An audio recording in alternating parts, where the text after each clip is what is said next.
Hello guys, Keep Right On TV here, back for yet another video. Before we get into this video, let's see if we can hit 50 likes, and if you haven't already, make sure to drop us up. Get this tactically clueless, inept, incompetent manager out the football club tonight. Tonight, P45 tonight. I don't care what anyone says.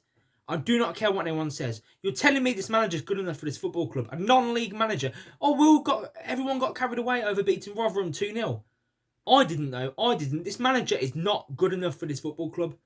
He is not good enough. After that performance against a Watford team that had won 1 in 8, they didn't score in the last 3 games. This is not a Watford team in previous seasons we faced. This is not like a Burnley where you can, you can say, yeah, I mean, when we lost 3-0 to Burnley, it was expected. You can say, yeah, I mean, you can't really do much. But this is a Watford team. I know they've got a new manager. They lost to QPR at the weekend, and they just lost to Blackpool 6-1 with 7 points off the bottom 3 now, by the way.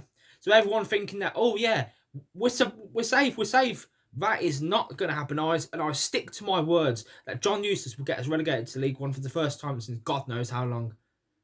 Getting onto the lineup, why did he go with a back 5? Why did he go with a back 5? We beat Rotherham playing a back 4. Why has he gone to a back 5? I said in my preview, go toe-to-toe with Watford. They haven't scored in the last 3 games. They're not as threatening as people think. And he goes for a back 5. Ruddy in goal. Dean, Trusty. I was going to say Sanderson then. Dean, Trusty and Long. He had Jordan Graham as a left wing back. Conlon as a right wing back. Why is he playing Jordan Graham over Longello as well? That's another thing. I was happy to see Hannibal starting. So I think it looked like a 5-3-2 to me. Or 3-5-2. Whatever you prefer. So we had Hannibal, Bielik and Chong in the middle. And then we had Kadra and Luka Sukovic up top. Hogan didn't start this game. Was expected, to be fair. We go 1-0 down. The defending. Yet again, the defending is mind-blowing. Absolutely mind-blowing. What are we doing? What are we doing, seriously? We go 1-0 down. And the defending, I mean, the amount of... Look, he just puts a ball in... He cuts a ball across the box. And there's no marking. There's not a player on him. And he puts it into the net. And the second goal as well. How is he scoring from that angle? Where's the defence yet again? 2-0 down. How have they... By the way, how did that first half not end 3 or 4 or even 5-0? They had a shot that smashed the post, hit the woodwork, had a couple of chances that just went wide. In the first half, we didn't have a shot on target. No, never mind a shot on target. We didn't have a shot on goal.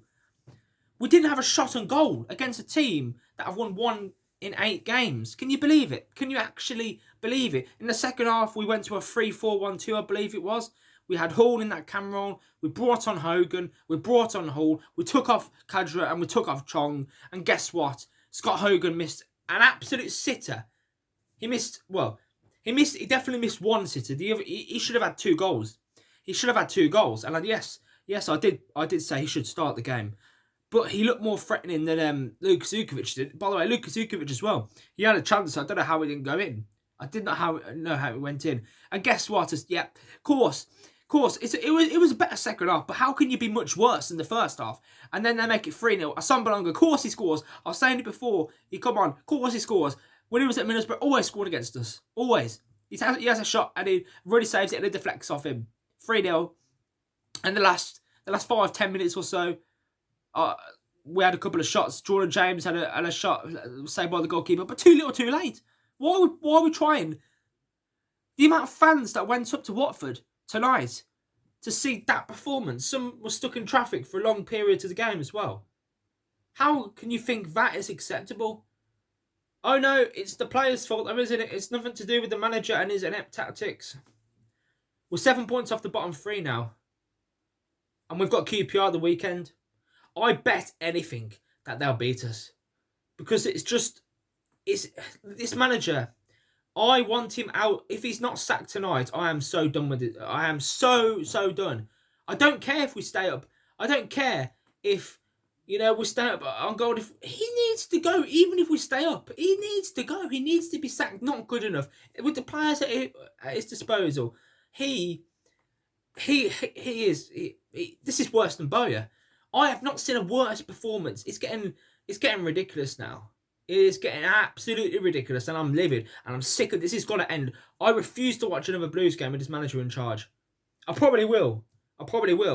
but get him out, please. Please. Some people say, who would you bring in? And the amount of times, I'll bring in myself over him.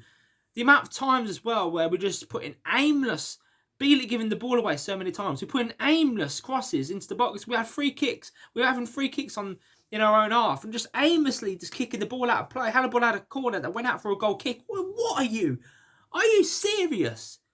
Are you actually serious? Let's see if we can hit 50 likes. From Keep Right On TV. Make sure to like, share, and also subscribe to the channel. Let me know what you thought of that absolute disaster class in the comments. I'm out. Keep right on.